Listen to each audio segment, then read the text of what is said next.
Agora esta chamada está sendo gravada. Amém. Pode orar. Vamos orar então, né? Show. Vamos ligar aqui, né? Só vou ligar aqui, pastor Lucas, na luz aí. Vamos. Glória a Deus, Pai querido, Pai santo, estamos aqui, Senhor, na Tua presença, né? Com fome e sede das Tuas coisas, que a gente possa gerar no nosso coração cada vez mais fome e sede, Pai, e fé, né? Em nome de Jesus. Para que a Tua unção cresça a cada dia mais, Pai querido, né? A cada dia mais nas nossas vidas, em nome de Jesus. Glória a Deus, né? Eu peço glória a Deus pela vida da irmã Sabrina, que está aqui, do pastor Lucas, né? Que estará ministrando a aula, Pai querido, para nós, em nome de Jesus, né? Que com certeza a gente possa ter aí um alimento extremamente nutritivo e bom espiritualmente para nós, né? Neste dia de hoje, Pai querido, né? Neste dia que se chama hoje, né? Glória a Deus, aleluia por isso. Né? Grande é o Senhor, infinito em poder, em graça, em nome de Jesus, comandante e soberano, sobre tudo, sobre todos, Pai querido. Glória a Deus, aleluia. Muito obrigado, Jesus, né? E eu peço a Tua bênção para nós, eu peço que o Senhor desimpeça, Pai querido, né? Cada um de vir aqui, que o Senhor tem chamado para, né? O Senhor colocou no coração para estar aqui, que haja um desimpedimento total, Pai, da parte do mal, e que as pessoas estejam aqui para receber o que o Senhor tem para nós, Pai. Em nome do Senhor Jesus. E assim eu oro e te agradeço. Amém, amém. Glória a Deus.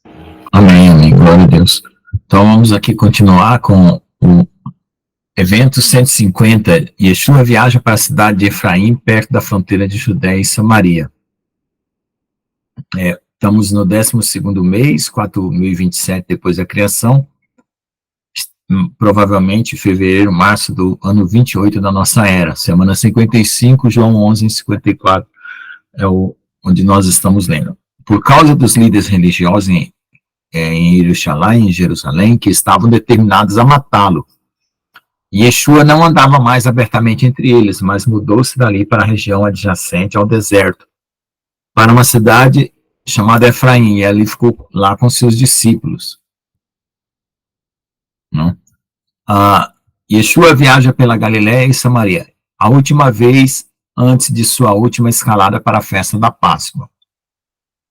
Então, evento 151, 12º mês, 4027, 28 de março da nossa era. De acordo com os parâmetros históricos, este ano teria havido um Adar Beit, é um mês, um segundo mês que eles acrescentam quando eles não têm a colheita pronta, e eles acrescentam mais um mês. Então o calendário, ao invés de ter 12 meses, fica com 13 meses, tá? Porque a colheita não ficou madura, para permitir o amadurecimento da cevada. Apesar de estar na área e pronto para subir a Jerusalém, Yeshua passa pelas vilas e cidades da Galiléia e Samaria pela última vez. Então a Páscoa, ela foi um mês mais tarde do que deveria, né? Lucas 17, 11 a 8 a 14. 11, 18 e 14. Quando Yeshua foi para Jerusalém, ele passou por Samaria e Galiléia, e quando ele entrou em uma aldeia, 10 homens leprosos o encontraram, e eles ficaram à distância.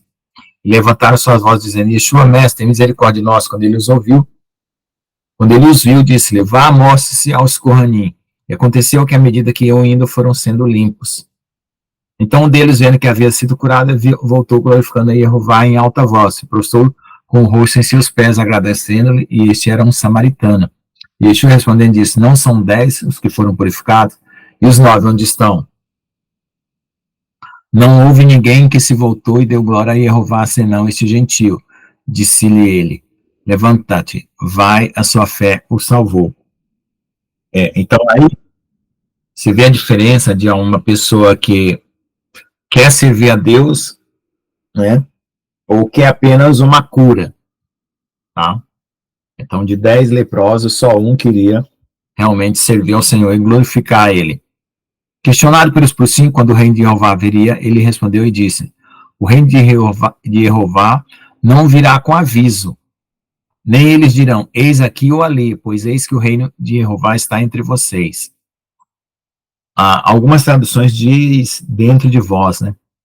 Mas aí entre vocês é o próprio Jesus, né? E disse aos seus discípulos, chegará o tempo em que desejareis ver um dos dias do Filho do Homem, não vereis. E eles te dirão, eis aqui e eis ali, vocês não devem ir, e vocês não devem seguir, pois como o fulgurado relâmpago resplandece de uma extremidade à outra do céu, assim será o Filho do Homem no seu dia. Então isso aqui vai acontecer agora, né, nesses últimos tempos, porque vão anunciar um reino falso, né? Mas primeiro é necessário que ele sofra muito e seja rejeitado por esta geração.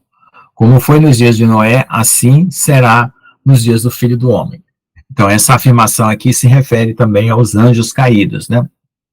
Comeram, beberam, se casaram e se deram em casamento até o dia em que Noé entrou na arca e veio o dilúvio e destruiu a todos. Assim como aconteceu nos dias de Ló, eles comeram, beberam, compraram, venderam, plantaram, construíram, mas o dia em que Ló saiu de Sodoma, choveu do céu fogo e enxofre e destruiu a todos. Assim será no dia em que o Filho do Homem for revelado. Naquele dia, o que estiver no telhado e os seus bens em casa não desça para os levar, e quem está no campo, da mesma forma, não volte atrás. Lembre-se da esposa de Ló, quem tenta salvar sua vida perderá, e quem quer que perca, a salvará. Digo-vos que aquela noite haverá dois em uma cama, um será levado e outro deixado. Duas mulheres estarão moendo juntas, uma será levada e outra deixada. Dois estarão no campo, um será levado e outro deixado. E respondendo, perguntaram, onde, Senhor? Disseram, onde estiver o corpo, aí também se reunirão as águias. Essa explicação aqui, né, ele compara os dias de Noé e os dias de Ló, por causa da destruição, né? Mas os dias de Noé também implica nos Néfilins, né?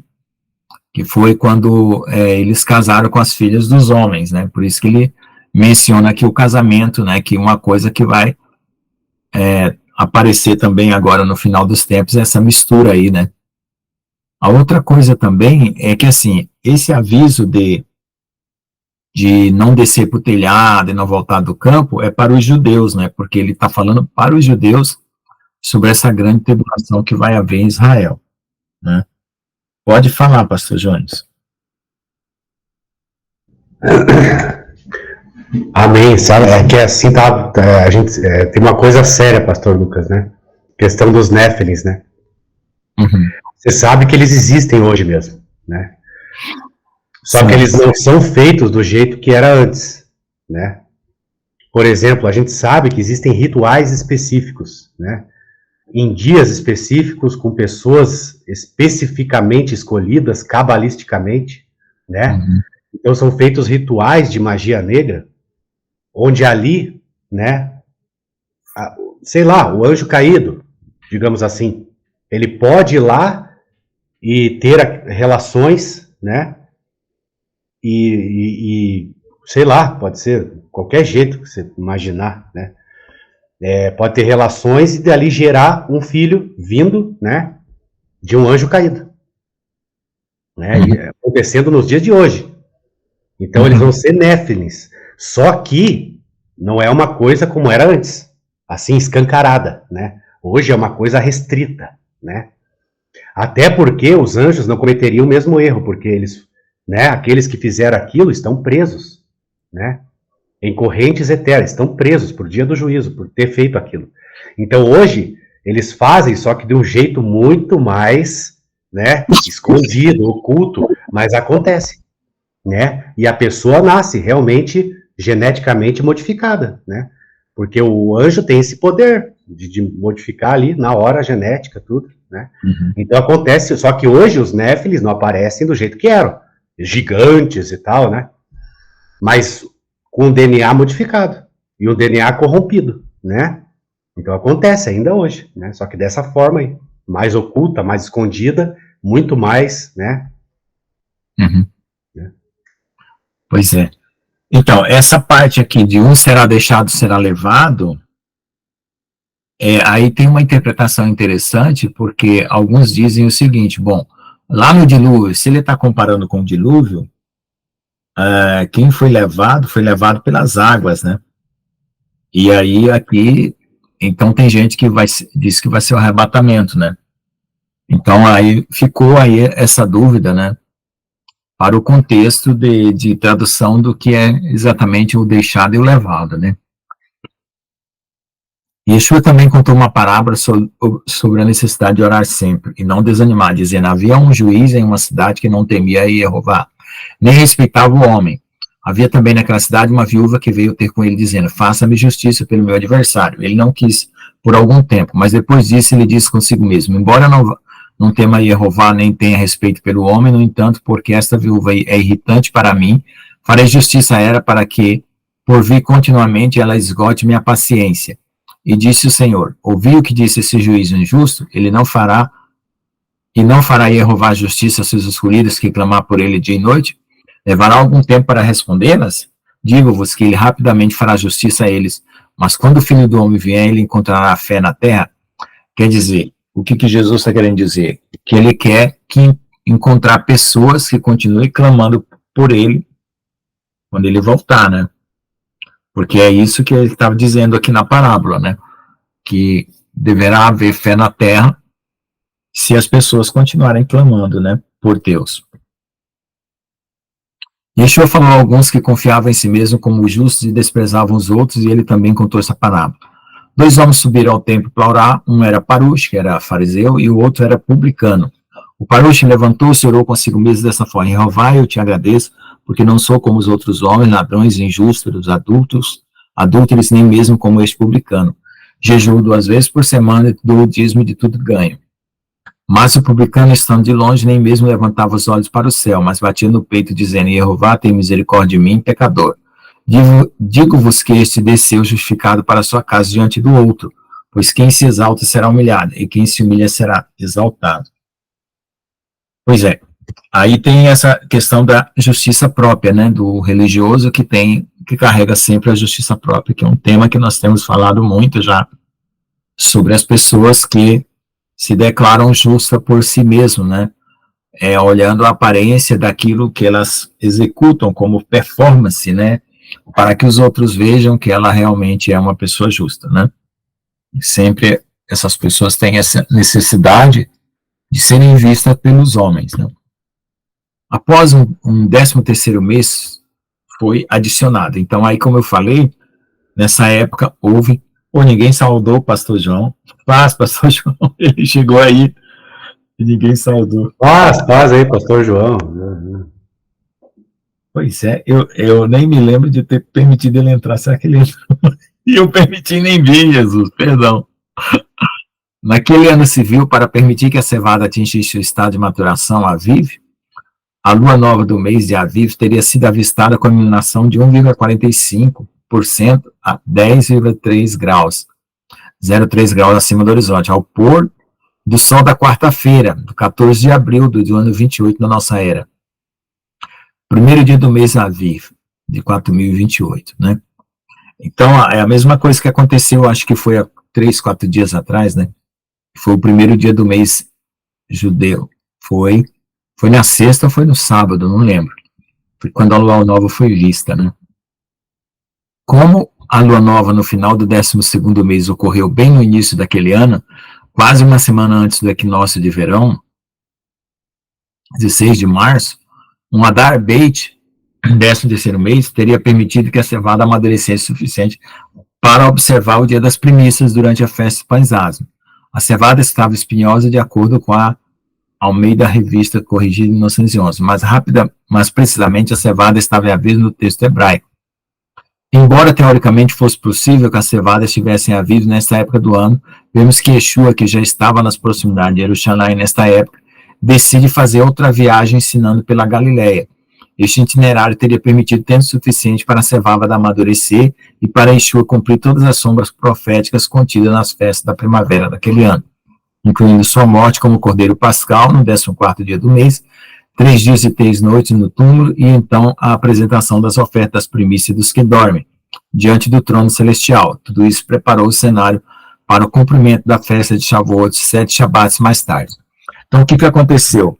Como houve um acréscimo de mais um mês para o ano se iniciar, né, o segundo mês e o 13º, aí Yeshua continuou pregando o evangelho, né?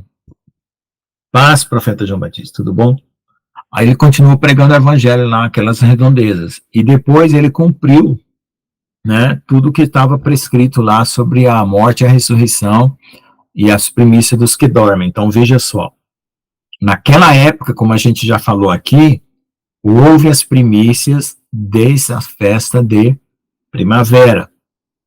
Almas foram apresentadas diante do trono como primícias das festas da primavera. Tem gente que diz que as primícias é só Jesus. Não. Houve pessoas que foram primícias, né? E agora também vai ter pessoas que são primícias. Porque se você disser que as primícias é só Jesus, Jesus já se apresentou lá depois de ressurreto. E agora? Vai apresentar como? Então agora tem as primícias também. Teve naquela época e teve agora. Tá?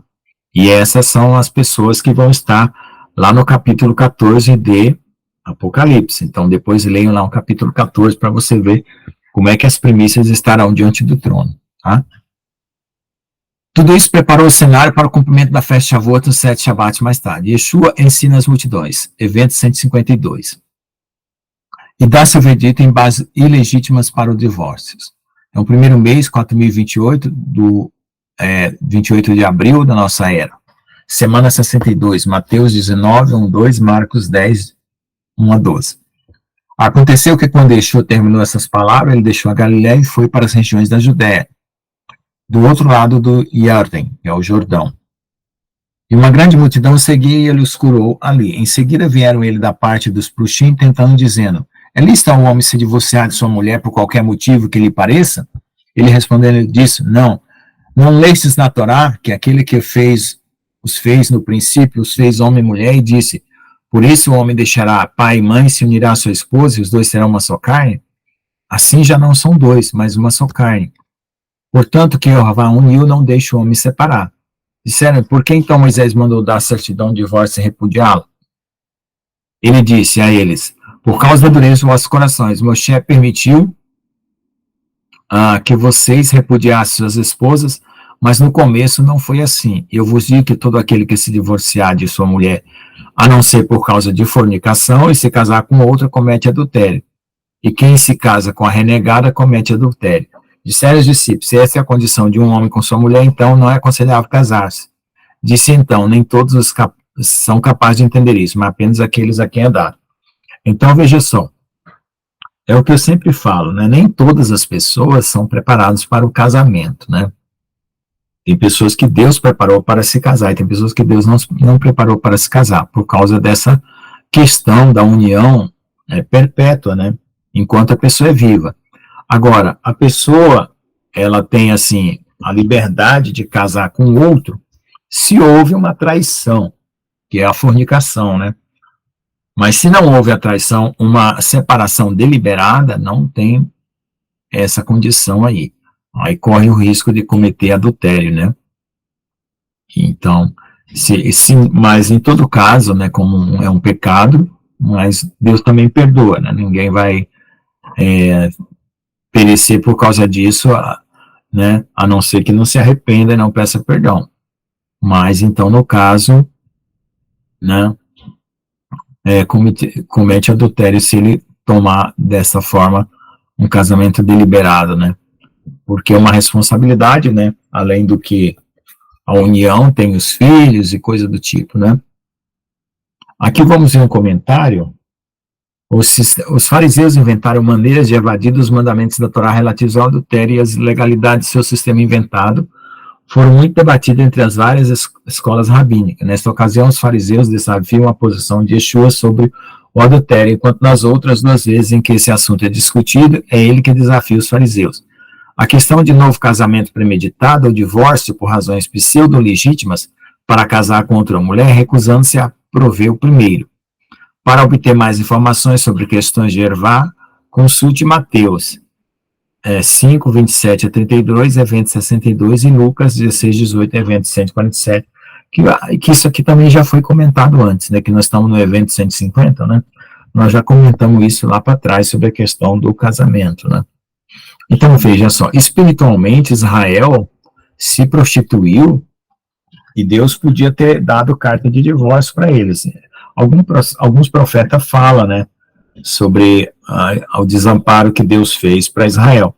Mas só pelo fato de Jesus ter morrido na cruz, também significa que o que ele é, o marido, né, de Israel, deu direito a um novo casamento. Então, por isso que a igreja, né, junto com aqueles que são fiéis, representa um novo casamento espiritual, né, tá?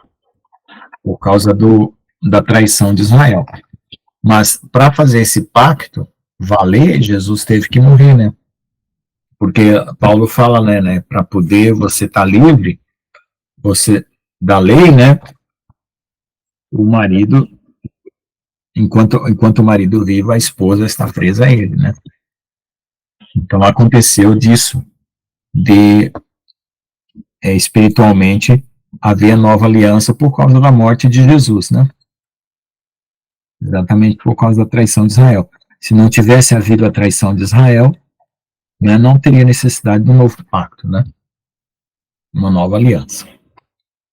Bom, então vamos lá.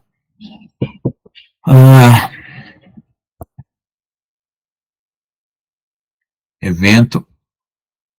Pois há Sarizim que nasceram assim, estes são os que não pecaram, e aqueles que decidiram tornar-se Sarizim, conquistando seus destinos para o reino dos céus. Eles são muito sábios, quem é capaz de entender isso entenda. Então ele está falando aqui dos eunucos, né, que os Sarizim são os eunucos, as pessoas que são castradas, né, não castradas literalmente, porque também os reis castravam seus eunucos, para tomar conta dos seus haréns de mulheres, né, eles castravam os eunucos, mas ele está falando espiritualmente, pessoas que optaram por não casar, né?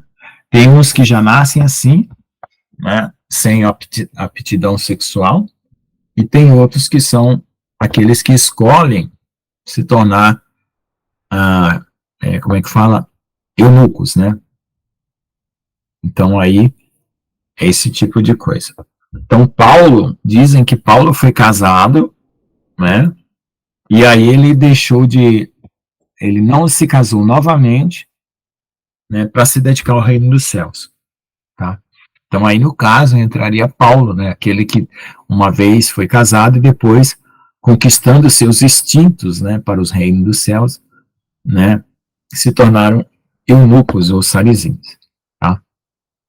Porque o reino dos céus é semelhante a um homem, pai de família, que saiu pela manhã para contratar trabalhadores para o seu vinhedo, e tendo acertado com os trabalhadores 1 denário por dia, mandou para a sua vinha.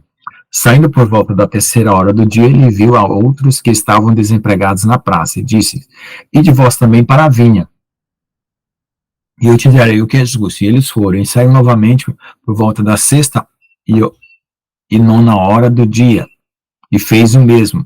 E saindo perto por volta da hora 1/10, ele encontrou outros que estavam desocupados, e disse: Por que estáis aqui o dia ociosos? Disseram: Porque ninguém nos contratou. E ele disse: E também vós para a vinha, recebereis o que seja justo. Chegada a noite, o senhor da vinha disse ao mordomo: Chame os trabalhadores e pague seus salários, começando do último ao primeiro. Quando vieram aqueles que tinham ido perto da hora 1/10, cada um recebeu 1 denário. Chegando também os primeiros, pensaram que eles deviam receber mais, mas também cada um recebeu 1 denário. E ao receber, murmuraram contra o pai de família, dizendo: Estes últimos eles trabalharam 1 hora e os igualaram a nós, que carregamos o fardo e o calor do dia. Ele respondendo disse a um deles: Amigo, não te faço mal, você não concordou comigo por 1 denário? Pegue o que é seu e vá, mas eu quero dar para este último como para você. Não me é lícito fazer o que eu quero com o que é meu? Ou você tem inveja porque eu sou bom? Assim os primeiros serão os últimos serão os primeiros, porque muitos são chamados, mas poucos escolheram responder apropriadamente, né? Então essa aqui também compete a nós, aqui a noiva, né, e aqueles que são os trabalhadores da última hora,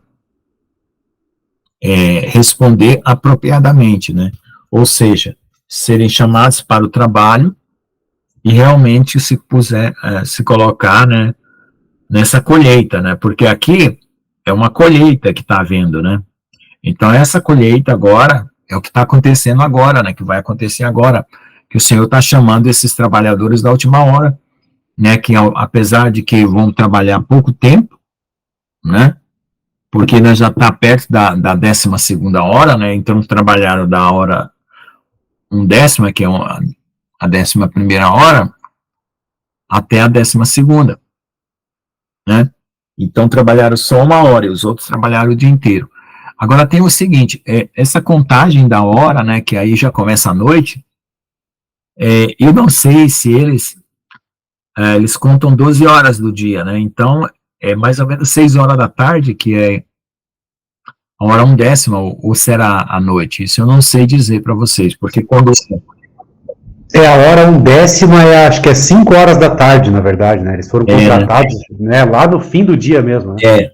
Porque quando você começa às 6 horas da manhã, né, das 6 da manhã às 6 da tarde, vai dar 12 horas, né? Não é isso? Sim, das 6 da manhã às 6 da tarde, é 12 horas. Então, às 6 da manhã, eles contam como a primeira hora do dia, né? Isso, né, se inicia ali, né, a contagem. Às 6 da manhã, né? Depois... exatamente. Então, é ali que eles começam a colheita, né? 6 da manhã. Eu acho que a hora terceira, daí às 9, depois a meio-dia, isso, né? a sexta. 3 da tarde e 5 da tarde. Daí. Isso, então essas pessoas trabalharam 1 hora apenas e receberam o mesmo salário, que é o salário de um dia, né? Então aqui está também uma questão, né, que nós temos apenas 1 hora espiritual para trabalhar nesses últimos tempos, né? E nós vamos receber o mesmo salário daqueles que trabalharam por 12 horas. Saindo dali, ele veio para a região da Judéia e para o outro lado do Jordão, e o povo voltou-se para juntar-se a ele. E novamente ele os ensinou como costumava fazer. E os fariseus, os pluxins, se aproximaram e perguntaram para ele, tentando se era legal para o marido repudiar sua esposa. E ele respondeu e disse. Então, como aqui é um evangelho que está respondendo as mesmas passagens, então vai repetir de novo aqui a parte do casamento, tá? O que Moshe ordenou a vocês? Eles disseram, Moshe permitiu dar uma carta de divórcio e repudiá-la fora. E Yeshua respondendo disse, por causa da dureza do vosso coração, ele vos escreveu este mandamento. Mas no início da criação, Jeová os fez homem e mulher. Por isso o homem deixará o seu pai e sua mãe e se unirá à sua mulher. Os dois se tornarão uma só carne. Então não há mais dois, mas um. Portanto, o que Jeová uniu, não deixa o homem separar. Em casa, os discípulos voltaram a perguntar-lhe a mesma coisa. Ele disse, quem se divorciar de sua mulher e casar com outra, comete adultério contra ela. E se a mulher se divorciar de seu marido e se casar com outro, comete adultério. Então, aqui tem uma questão muito delicada, porque, assim, a carta de divórcio, ela poderia favorecer a mulher, né, a casar de novo, né, se fosse o caso. Porque, assim, se ela fosse de um marido e não tivesse a carta de divórcio, então, deliberadamente ela estaria em adultério, né? Mas ela, se tivesse a carta de divórcio, ela estava tendo uma outra oportunidade. Só que o que aconteceu é que começou a ter divórcio por qualquer motivo, né? A mulher, sei lá, queimava o feijão, né? Estragava o almoço de um dia. Então, no outro dia, ela já estava com as malas dela na rua, né? Divorciada. Se eu não me engano, pastor Lucas, eu acho que só o homem podia se divorciar, né? Eu acho que é isso. Parece que sim. Aí Jesus tipo, deu esse direito para a mulher também, né? Essa questão, ela é bem... Eu já tive mais instrução sobre isso, é que eu já me esqueci, porque já passei por muitas situações parecidas, mas agora eu me desatualizei um pouco, porque eu não me preocupei mais com essa questão de casamento, né? Mas na época eu sabia muito bem qual que eram as situações que estavam envolvidas nesse problema aí. o fato de Moisés ter dado direito à carta de divórcio, de certa forma, era uma ajuda para a mulher, né? Era uma ajuda para a mulher, não era uma coisa ruim, vamos dizer assim, né? Agora, para o tempo da lei, era uma questão muito complicada. Para o tempo da agora, não sendo por uma coisa leviana, né? Eu acredito que era uma segurança, né? Essa carta de divórcio, que era uma nova oportunidade dela ter um casamento. Mas isso aí vai de interpretação, né? De muitas situações que cada caso é um caso. Não dá para você colocar tudo num... Essa questão do divórcio, não dá para você colocar num pacote só e tentar resolver com a mesma régua todos os problemas de divórcio. Não dá. Deliberadamente isso não dá. Tá? Vamos lá. A palavra eunuco aparece em vez de sarizim. Esta palavra refere-se a alguém cujos testículos foram revolvidos para servir a realeza. É aquilo que eu falei. Os reis, ele colocava homens castrados, né, eles castravam, para tomar conta das suas esposas, né, na antiguidade. No entanto, Yeshua está usando esse termo figurativamente para descrever aqueles que dominaram seu desejo, conforme o registro, né, na Almeida a hebraica, né, a MH lá é uma sigla que eu não me lembro agora, é para a tradução de Mateus hebraico, né? Conquistaram seu instinto e não aqueles que foram mutilados. A frase, e há eunucos que são feitos eunucos pelos homens, não aparece no antigo hebraico Mateus, AHM, é antigo hebraico de Mateus. Pelo contrário, estes são muito sábios, encontradas no antigo hebraico Mateus, está ausente na Almeida Revista 1911. Então, eles colocaram uma frase diferente, né? E há eunucos que são feitos eunucos pelos homens. Não colocaram isso, eles colocaram a frase verdadeira que deveria estar lá, e estes são muito sábios. Por quê? Porque ele está falando dos eunucos espirituais, né? Opa. Caí aqui, peraí. Dos eunucos espirituais, tá? Aqui. E são pessoas que se controlam, não se casam, né? Começam a ver uma vida como se fosse um eunuco, tá?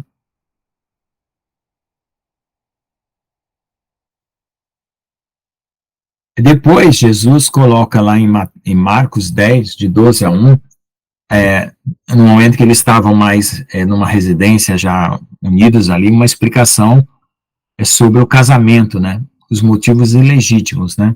Do novo casamento premeditado, que os fariseus criaram essa situação, né? Para justificar essa separação, tá? Para justificar essa separação premeditada, e Jesus condenou. A única situação que Jesus permitiu o divórcio é quando havia traição, tá? Que no caso é o adultério ou prostituição. O jovem governante fariseu rico se desqualifica. Eles acham que foi Saul de Tarso, um estudante de Gamaliel, se desqualifica para seguir o Senhor. Eu não acho que foi o Saul de Tarso, não sei, pode ter sido Marcos, né? Mas depois voltou. Jovem rico. Primeiro mês, 4.028, 28 de abril, semana 62, Mateus 19, 13 a 20, Marcos 10, de 13 a 31 e Lucas 18, 15 a 30. Então trouxeram crianças para que ele lhe impusesse as mãos e orasse, e os discípulos os repreenderam. Mas Yeshua disse: deixai as crianças virem a mim e não as impeça, porque dos tais é o reino dos céus. Impondo-lhes as mãos, retirou-se dali, né? Então veio um homem, né, prostrou-se diante dele e disse: Rabi, que boa obra farei para adquirir vida no mundo vindouro? Disse ele: por que me perguntas sobre boas obras? Não há ninguém bom exceto um, Jeová. Mas se você quiser entrar na vida, guarde os mandamentos. Disse ele: quais? E Yeshua disse, não matarás, não adulterarás, não roubarás, não darás falso testemunho, honra teu pai e tua mãe. Amarás teu próximo como a ti mesmo. Disse-me o jovem, tudo isso tenho guardado desde a minha mocidade. O que mais me falta? Yeshua disse, se você quer ser perfeito, vá, venda tudo que você tem e dê aos pobres, e você terá um tesouro no céu. E venha me seguir. Quando o jovem ouviu essa palavra, foi embora triste, porque tinha muitos bens. Então Yeshua disse aos seus discípulos, em verdade vos digo que é difícil para um rico entrar no reino dos céus. Repito, é mais fácil um camelo passar por um fundo de uma agulha do que um rico entrar no reino de Jeová. Seus discípulos, ouvindo isso, ficaram muito surpresos, dizendo, então quem pode ser salvo? E quando Yeshua olhou para eles, disse, para os homens isto é impossível, mas para Jeová tudo é possível. Então, respondendo a Kefa, ele disse, eis que deixamos tudo e te seguimos. O que então devemos ter?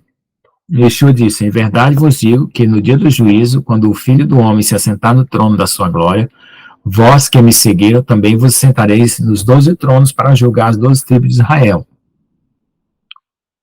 E todo aquele que deixou casas, ou irmãos, ou irmãs, ou pai, ou mãe, ou esposa, ou filhos, ou terras por meu nome, receberá 100 vezes mais e herdará a vida terra. Mas muitos dos primeiros serão os últimos, e os últimos serão os primeiros.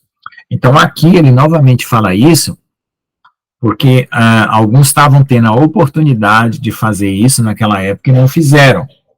E agora vai ter outros que vão fazer, vão deixar tudo pelo amor do reino do Senhor, né? Nesses últimos tempos. Tá bom? Bom, alguém quer comentar essa parte aqui, que eu já li bastante, né? Houve poucos comentários hoje. Eu estou um pouco cansado, eu não sei, estou meio fadigado, não estou conseguindo me concentrar muito bem, mas pode falar, pastor João. Amém, Jesus. É verdade, né? A gente cansa mesmo, pastor. As batalhas espirituais cansa também, com certeza, né? Mas é isso aí, vamos lá, o que o pastor Lucas falou e colocou, né? A questão ali de um será deixado e outro levado, né? Isso combina muito com o arrebatamento, né? Eu vejo que se encaixa muito mesmo, essa questão, né? Aí Jesus fala lá no final, aonde tiver o corpo estarão as águias, ou outras traduções dizem abutres, né? Estarão os abutres, sei lá. Então, o que acontece? De repente, o arrebatamento vai acontecer numa época difícil, né? Na minha opinião, eu acho que coincide com a vinda do Nibiru, sabe? Por isso que vai ter uma destruição, corpos, né? Uhum. Se você for ver, pastor Lucas, lá o Pedro, ele diz que o dia do Senhor será como um estrepitoso estrondo, né? Os céus serão incendiados, a terra será incendiada, né? Uhum. E etc e tal. E ele fala isso que é a vinda do Senhor, é o dia do Senhor, né? Uhum. Então, de repente, vai coincidir com a vinda do Nibiru mesmo, o arrebatamento, sabe? Vai vir com destruição. Eu analiso por isso, né? Partindo desse princípio aí. E a questão de um será deixado, outro levado, né? Isso como é que é? 2 estarão numa cama, um será deixado, outro levado, né? 2 estarão no campo lá, né? Como é que é? Esmagando o trigo lá, um será deixado, outro levado, né? É um argumento forte ali, né? Agora, pode falar. Não, só ia terminar lá o raciocínio, né? De tudo ali. E a questão do casamento, né, pastor Lucas? Isso é muito sério, né? A gente vê que para Deus o casamento é uma coisa séria. É muito sério, né? E eu acredito assim, né? É uma coisa séria, né? Tem que ser muito bem planejado, muito bem escolhida a pessoa, sabe? Tem que ter um ritual assim, sério mesmo, pro casamento, né? Por isso que é bom, eu acho bom o namoro, o noivado, né? Sabe? Porque se não encaixar, se você vê que não encaixou, você vai separar sem dor, né? Sem dor. Porque a coisa errada, o casamento causa muito transtorno, muita dor. E não só para a pessoa, para o filho, de repente, né? Quer dizer, causa uma dor em todos, até no filho, você, na esposa, né? E principalmente para os filhos também, né? É uma coisa terrível, dolorosa também para todos, né, a uma escolha errada, uma coisa precipitada, né? A gente sabe que Satanás, ele é especialista em colocar as coisas antes do tempo, né? Ele é o tentador, ele quer te oferecer a coisa antes do tempo, né? É isso que ele quer fazer. Daí hoje em dia, né, duas pessoas se conhecem e já vão morar junto, né? Sabe? Mal se conhece, vai morar junto, né? Hoje tá assim. Agora as coisas não é assim, né? Satanás quer as coisas antes do tempo, né? Agora eu acredito numa coisa, eu sei, que se for pegar Adão e Eva, né? Então Eva foi feita da costela. Então Eva, né, foi tipo de um clone, né? Uhum. Agora eu acredito assim, ó. Eu acredito que Deus fez assim pessoas compatíveis mesmo, assim como Adão era com Eva, né? Eu acredito que cada um de nós tem uma pessoa compatível.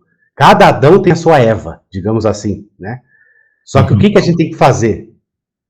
Perseverar, né? E ter paciência e saber escolher, né?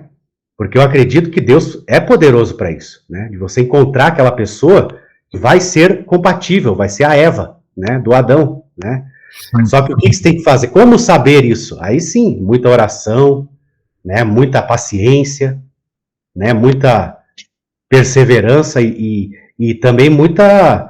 E você não querer se precipitar nas coisas, né? Respeitar o namoro, um noivado, né? Sabe? Sem, né? Realmente, uma coisa santa mesmo, né? Porque se não der certo, tem que ter isso, né? Você saber se é a pessoa certa, né? E se for, olha, com certeza, para, né, o casamento dar certo, vai ter muita chance, né? Agora, respeita, entendeu? Agora, se não der certo no namoro, né, etc., no noivado, tem aquela coisa de santidade mesmo, um conhecendo o outro, só isso. Um conhecendo o outro, né?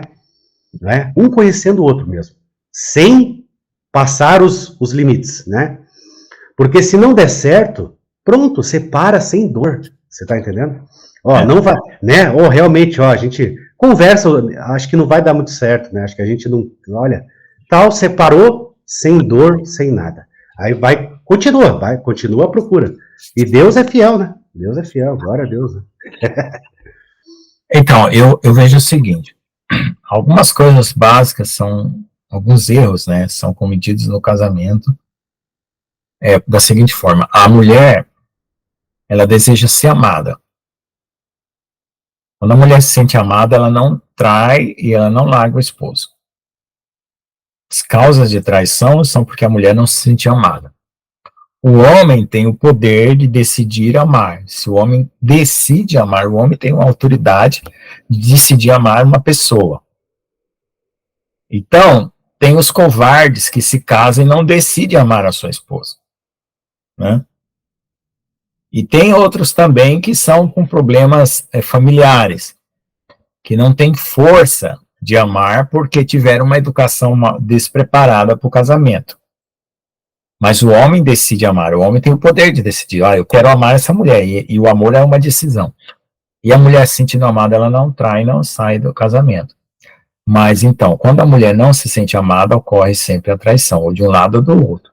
E quando o homem não decide amar, também acontece traição. Então, isso é o básico que eu vejo do casamento. A outra coisa que eu vejo do casamento, que eu aprendi até com uma pessoa, que eu não concordo muito com ela, os pontos de vista dela, mas essa parte ela me ensinou muito bem. Não vou falar quem que é para não ter problema. A mulher funciona como uma terra e o homem como uma semente. Então, uma terra virgem recebe aquela semente, ela tem força para produzir frutos daquela semente. Quando acontece de plantar milho numa terra e depois vem outro planta feijão, enquanto estiver nascendo feijão, vai estar nascendo milho também, porque a terra guarda a memória dos grãos que já passaram por ali. Então, tem mulheres que o DNA dos seus antigos namorados ficaram presentes nela. E quando ela tem relação com outro homem, o DNA dos antigos passa para eles. E aí já tem esse problema, já foi detectado que existe esse problema. E outro problema que tem é o problema afetivo. O primeiro homem, né, de uma mulher, ela marca ela para sempre. E às vezes ela está num segundo relacionamento e ela não consegue esquecer o primeiro. E às vezes ela está tendo relação com o segundo pensando no primeiro. E isso dá um maior problema. Então aquela terra, para ela ficar limpa, pura, tem que orar para receber um novo casamento. Verdade, pastor Lucas, o negócio é sério mesmo. É um negócio sério. Então, essa figura da terra e da semente foi a coisa melhor que... e a mulher traumatizada, no primeiro relacionamento, ela dificulta o segundo, e às vezes nem quer mais ter relacionamento nenhum. Por causa disso. Fica marcada ali. É horrível. É uma coisa muito complicada.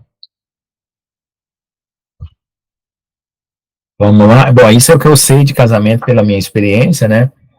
Eu acredito que se uma pessoa teve um problema como esse de casar ou de separar, sem ser por adultério, sem ser por adultério, e por isso cometeu adultério porque separou sem ter sido traído, Deus perdoa, né?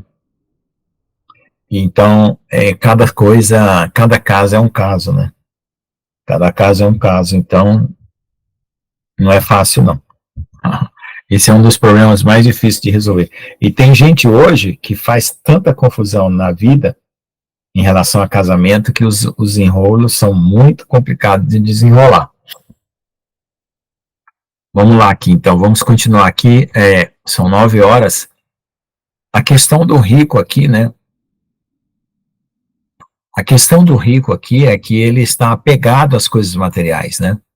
Aquele apego às coisas materiais impede ele de seguir o Senhor, ou seja, de buscar o reino dos céus. Mesmo porque, por mais rico que a pessoa seja, ela não vai viver aqui eternamente. Então, a vida aqui é passageira. E a vida que Deus dá é eterna, né?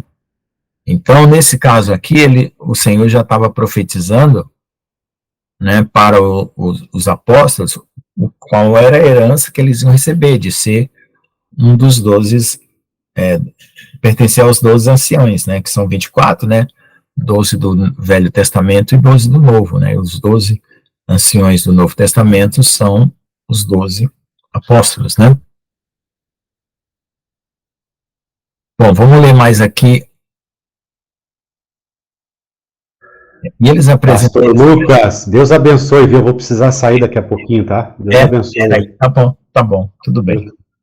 E eles apresentavam as crianças a Yeshua para que eles os tocassem. Os discípulos responderam àqueles que os apresentavam. Quando Yeshua viu isso, indignou-se e disse: deixai que as crianças venham a mim, não impeçais, porque dos tais é o reino dos céus, reino de Jeová. Então aqui, veja só, lá em cima traduziram o reino dos céus, e aqui traduziram o reino de Jeová. Então, é do reino dos céus, ou seja, elas não têm necessidade de batismo, de arrependimento, de nada. Morreu criança, está salva, porque é do reino. Entendeu? Em verdade vos digo que quem não recebeu o reino de Jeová como uma criança, não entrará nele. E tomando nos braços, impondo as mãos sobre eles, os abençoou. Ao sair para continuar seu caminho, veio um deles correndo e, ajoelhando-se diante dele, perguntou: bom mestre, que farei para herdar a vida eterna? E Yeshua disse: por que você me chama de bom? Não há ninguém bom, mas apenas um, Jeová. Você conhece os mandamentos? Não cometa adultério, não mate, não roube, não dê falso testemunho, não defraude, honra seu pai e sua mãe. E ele então respondendo disse: mestre, tudo isso tenho guardado desde a minha mocidade. Então Yeshua, olhando para ele, amou e disse: uma coisa te falta, vai, vende tudo que tens, dá aos pobres, e você terá um tesouro no céu. E vem e segue-me, levando a tua cruz. Mas ele, afligido por essa palavra, foi embora triste, porque tinha muitos bens. Então Yeshua, olhando em volta, disse aos seus discípulos: quão dificilmente os que têm riqueza entrarão no reino de Jeová. Né? Deixa eu ler aqui essa passagem aqui está repetida, porque o evangelho agora começa a igualar os 4 evangelhos, né? Antes tinha só um ou dois que se igualavam, né? E agora já para o final começa a se igualar os 4 evangelhos.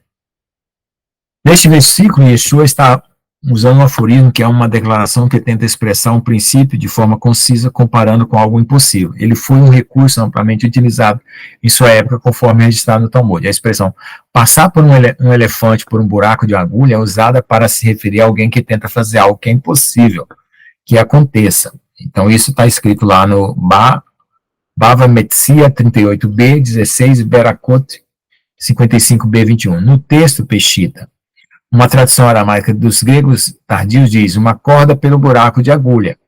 Já que a palavra grega é ambígua, isso também pode ser interessante, mas Mateus não foi escrito em aramaico ou grego. Tá? Então, aí ele está falando que aquela dos ricos entrar, ele fala do camelo, né? Tinha uma corda que era chamada de camelo e tinha o camelo mesmo, mas tanto faz, tanto um quanto o outro é impossível, né? E ele respondendo disse, mestre, tudo isso tenho guardado desde a minha mocidade. Então Yeshua olhando para ele amou e disse, uma coisa te falta, vá, vende tudo que tens e dá aos pobres, você terá um tesouro no céu. E vem e segue-me, levando a tua cruz. Mas ele afligido, essa palavra foi embora triste, porque tinha muitos bens, né? Bom, então esse aqui eu já li, né? Os discípulos ficaram maravilhados com suas palavras, mas Yeshua respondendo disse novamente, filhos, como é difícil para aqueles que confiam nas riquezas entrar no reino de Jeová.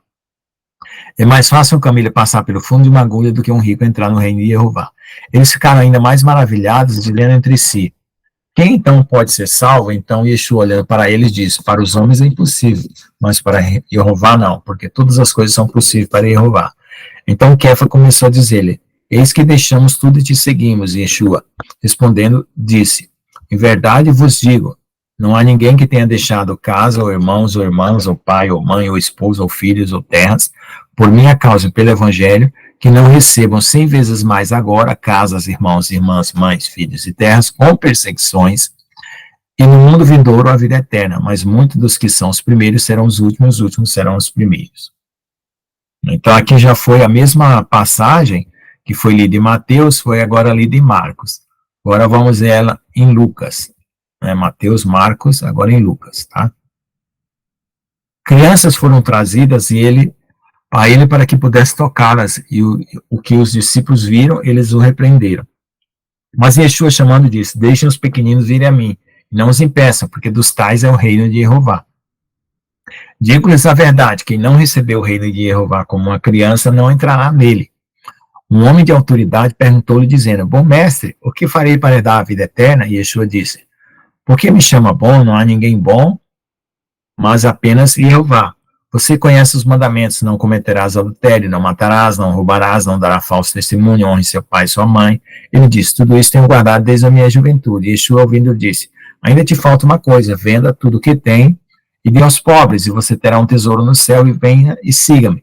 Ele então, ouvindo isso, ficou triste, porque era muito rico. Quando Yeshua viu que estava muito triste, ele disse, quão dificilmente aquele que tem riquezas entrará no reino de Jeová.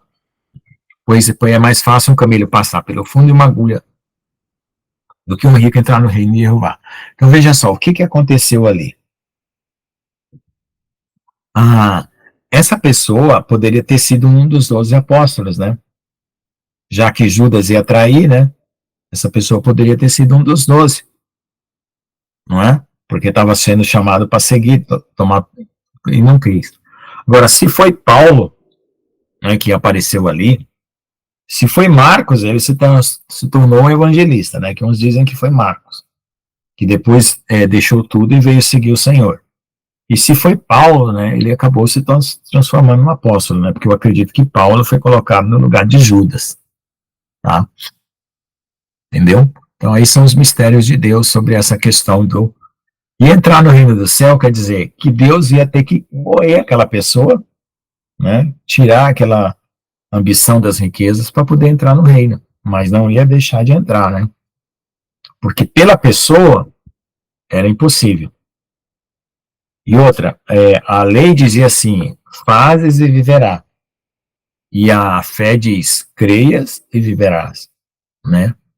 Então, as pessoas tinham que lutar em fazer as coisas para alcançar o reino dos céus. E ali, ele já estava fazendo. Então, aquele convite de deixar tudo ia fazer dele um dos discípulos, né? Um dos 12, possivelmente. E a fé diz, crê e viverás. Então, o que significa que os que creem, né, se arrependem e mudam a sua vida, né? O seu comportamento. Porque, como diz o pastor João, né, toda atitude de amor exige uma ação. A fé também exige uma ação, né?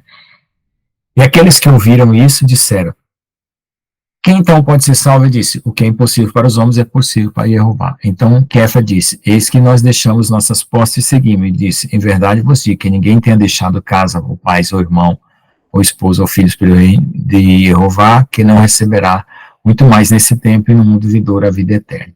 Tá? Nessa parte aqui, ele fala um camelo, né? Na outra lá, deixa eu ver qual que é o que... deixa eu ver onde que é. O outro lá fala...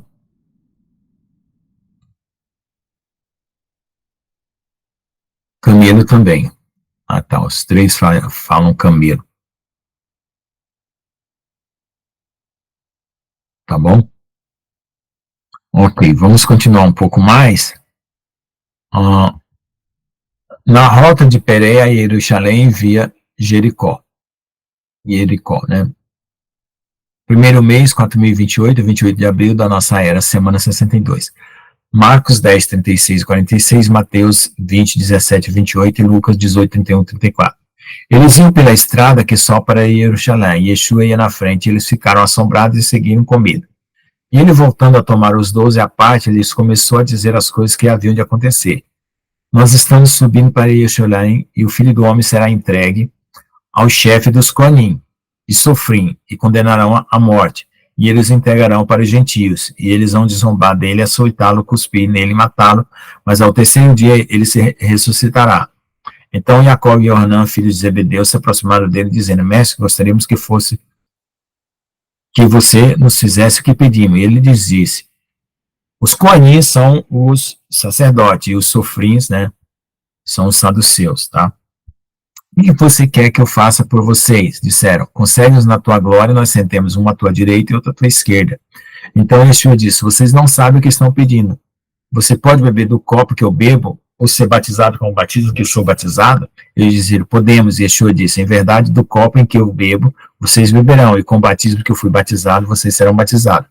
Mas para se sentar à minha direita e à minha esquerda, não cabe a mim dar, mas aqueles para quem está preparado. Quando os 10 ouviram isso, eles começaram a ficar com raiva de Jacó e Yohanan. Mas Yeshua, chamando, disse, vocês sabem que aqueles que são considerados governantes das nações governam sobre eles, e seus grandes exercem autoridade sobre ele, mas não será assim entre vós. Mas quem entre vós quiser tornar-se grande será o vosso servo, e quem quiser ser o primeiro entre vós será o servo de todos. Porque o Filho do Homem não veio a ser servido, mas para servir e dar a sua vida em resgate de muitos. Então eles chegaram à cidade de Jericó. Então aqui tinha aquela pretensão de sentar uma à direita e outra à esquerda, e eles realmente morreram, né? Foram mortos, né? O único discípulo de Jesus que não foi morto foi João, né? Segundo dizem, morreu de velhice, né?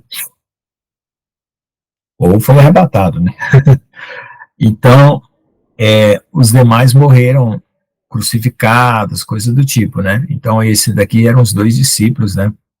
Que era Jacó, né? Que é chamado Tiago, né? E João, filhos de Zebedeu, tá? Mateus 10, vamos lá. Eu vou ler mais só essa parte, e aí nós vamos parar porque já são 9h12. Subindo a Jerusalém, Yeshua separou os 12 discípulos do caminho e disse, eis que subindo a Jerusalém, e o Filho do Homem será entregue ao chefe dos Coanim, que é os sacerdotes, e dos Sofrim, que são os saduceus, e eles condenarão à morte, e entregarão aos gentios para escarnecer, açoitá-lo e crucificá-lo, mas ao terceiro dia ele ressuscitará. Então a mãe dos filhos de Zebedeu veio a ele com seus filhos, curvando diante dele, pedindo algo. E ele disse a ela, o que você quer? Ela disse, ordena que estes 2 filhos meus se assentem no teu reino, uma à tua direita e outra à tua esquerda. Então Yeshua respondendo disse, vocês não sabem o que estão me pedindo. Vocês podem suportar o mesmo sofrimento e morte que eu vou sofrer, né, que eu sofrerei? Eles disseram, podemos. Disse-lhe, em verdade bebereis o meu cálice, mas sentai-vos à minha direita e à esquerda não me pertence dado, mas para aqueles para quem meu pai o preparou. Quando os 10 ouviram isso, ficaram zangados com os 2 irmãos. Então Yeshua, chamando, disse: vocês sabem que os governantes das nações os governam e aqueles que são grandes exercem autoridade sobre elas. Mas não será assim entre vós. Mas quem quiser tornar-se grande entre vós será o vosso servo. Quem quiser ser o primeiro será o vosso servo. Como o Filho do Homem não veio para ser servido, mas para servir, para dar vida e resgate de muitos. Tá certo? Então, a mesma passagem que acabamos de ler lá, né, repetiu aqui. Ok? Agora vamos ler Lucas. Tomando Yeshua aos 12, disse: eis que nós subimos a Jerusalém, né? E todas as coisas que os profetas escreveram sobre o Filho do Homem se cumprirão. Pois ele será entregue aos gentios, será escarnecido, insultado e cuspido. E depois de o terem citado, eles o matarão. Mas ao terceiro dia ele ressuscitará. Mas eles nada entenderam dessas coisas, e essa palavra estava escondida deles. Eles não entendiam o que estava sendo dito a eles. Então, quando Jesus falou sobre o sofrimento deles, né? Nesse momento, eles estavam pedindo para sentar à direita e à esquerda de Jesus.